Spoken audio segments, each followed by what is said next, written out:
hace ya más de 2 meses desde que se inició la guerra arancelaria. Vamos a ver en este vídeo qué está sucediendo en el mercado, qué podemos esperar de Bitcoin, pero también vamos a pegarle un repaso a esta guerra y sobre todo vamos a ver qué sucede en los mercados bursátiles, porque se habla mucho de que las criptomonedas son volátiles, que tienen un riesgo extremadamente alto y así es, pero ojo, porque no solo Bitcoin ha caído, han caído también los principales índices bursátiles. Vamos a verlo. Vamos a irnos al comienzo de todo.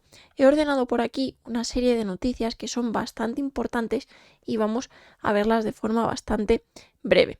¿Cuándo comenzó todo? Pues tenemos por aquí esta primera noticia, el 3 de febrero de 2025. Sí, ya estamos en abril, el tiempo pasa volando. Han pasado ya pues más de 2 meses. ¿Quién nos lo iba a decir? Realmente es que parece que fue prácticamente ayer. Donald Trump inicia una guerra comercial que pocos creen que pueda ganar. Aquí comenzó todo. ¿Y qué sucedió? Pues que sobre todo Trump empezó esta guerra comercial con sus 3 principales socios, con México, con Canadá y con China. ¿Qué sucedió? Pues que Trump quería imponer un 25% de aranceles a gran parte de las importaciones desde México y Canadá y el 10% a China. Tras conocerse esto, ¡pum!, explotó todo y han ocurrido una serie de sucesos que ahora veremos a continuación. ¿Y qué ocurrió el 2 de abril de 2025? Que Trump salió con una tabla de aranceles, o sea, tal cual. Este señor no se corta en absolutamente nada. ¿Y qué nos mostraba por aquí? Pues que más de 100 países se enfrentan a las nuevas medidas arancelarias anunciadas pues ese miércoles por el presidente de Estados Unidos. Llegaba con un anuncio de un arancel universal del 10% a decenas de naciones, pero si bajamos por aquí nos encontramos que ese 10% es cierto que se aplica a muchas de esas naciones, como lo tenemos por aquí, por ejemplo, Nueva Zelanda, Argentina, Ecuador, Guatemala, Honduras, pero si nos vamos pues hacia arriba, Bangladesh 37%, India 26%, Vietnam 46%, Japón 24%, etc. Y tras conocerse esta tabla que mostró Trump, el mercado reaccionó de forma bastante negativa. Aunque también es cierto que ya el mercado, pues sobre todo el de las criptos, llevaba una caída bastante fuerte. Vamos a continuar viendo noticias y por ejemplo tenemos esta de aquí del 8 de abril, ya me he ido a noticias más recientes para no irnos a marzo, que ya está bastante alejado. Estoy viendo sobre todo noticias de este mes, de abril. China ha respondido a Estados Unidos poniendo la industria de los chips global contra las cuerdas. Es decir, el gobierno chino ha añadido 2 metales críticos a su lista de restricciones de exportación, el escandio y el disprosio. ¿Y por qué esto es tan importante? Porque estos elementos son esenciales en las industrias de las telecomunicaciones y los dispositivos de almacenamiento. Pero esto no se para aquí, porque aquí Trump, oye, da una tregua, anuncia una pausa de 90 días para los aranceles más elevados para decenas de países excepto China, y como consecuencia de esto pues las bolsas se recuperaron. Ahora lo vamos a ver y vamos a ver por qué este tipo de sucesos suelen marcar un punto de inflexión en los mercados y ofrecer oportunidades de compra muy buenas en medio pues del absoluto pánico. Por ejemplo, por aquí lo tenemos, Wall Street registró subidas históricas cerrando el índice SP500 con un aumento del 9.5%, el Dow Jones del 7.8% y el Nasdaq del 12%. Vamos a seguir viendo esas noticias y es que por aquí una noticia bastante reciente del 12 de abril es que Trump excluye teléfonos móviles y ordenadores portátiles de los aranceles a China y el resto de países. Esto también fue una noticia bastante positiva y junto con la anterior noticia pues estaba dando una tregua al mercado. Y por aquí es cierto que ahora mismo pues se vuelven a endurecer esas condiciones. ¿Por qué?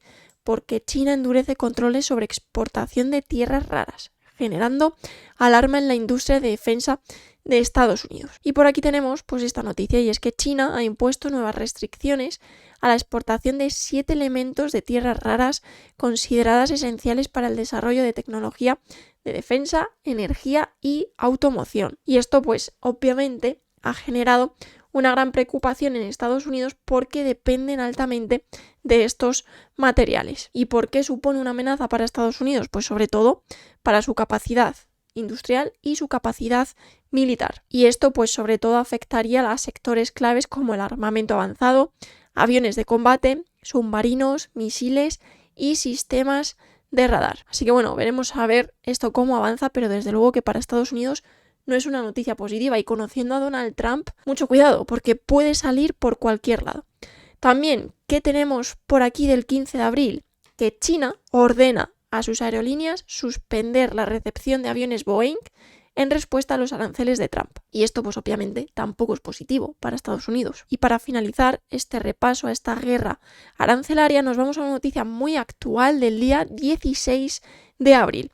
Y es que China ha nombrado a un nuevo representante comercial en plena guerra arancelaria. ¿Y de quién se trata? Pues de este señor de aquí, de Li Chenggang, que sustituye a Wang y también será viceministro de Comercio. ¿Y quién es este señor? Pues es un señor de 58 años que cuenta con décadas de experiencia en la gestión de negociaciones internacionales y anteriormente también ha sido embajador del país asiático ante la Organización Mundial del Comercio. O sea que se están preparando muy bien porque saben que Donald Trump no se anda con tonterías, pero China tampoco. Visto esto, vámonos a los gráficos. Y vamos a ver también cómo no solo Bitcoin, sino que los principales índices bursátiles han caído de forma muy fuerte. Por ejemplo, vámonos al Nasdaq. Vamos a echarle un vistazo que le tengo por aquí. Y el Nasdaq tuvo una caída.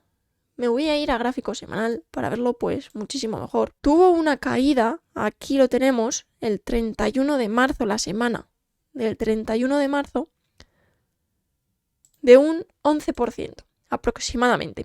Se llevó por delante pues prácticamente toda la subida que se había producido desde el 15 de abril hasta el 23 de septiembre. Todo el beneficio de 6 meses se lo llevó por delante en una semana. Por eso es tan importante ir recogiendo beneficios. Vamos a observar también, por ejemplo, pues el SP500, que lo tengo por aquí. El SP500 también tuvo una caída bastante fuerte durante esta semana de aproximadamente otro 12%, que lo tengo por aquí. Y el SP500 se llevó por delante toda la subida también desde abril de 2024 hasta octubre de 2024. ¿Qué sucedió después? Pues que normalmente cuando se producen caídas tan fuertes que se llevan por delante el beneficio de meses, la semana después o 2 semanas después el precio suele reaccionar al alza y suele rebotar con bastante fuerza. Como por ejemplo, pues vimos por aquí, desde este mínimo hasta este máximo, el precio se recuperó un 14%. Y ahora vamos a ver qué sucedió en Bitcoin durante esta semana, durante la semana del 31 de marzo.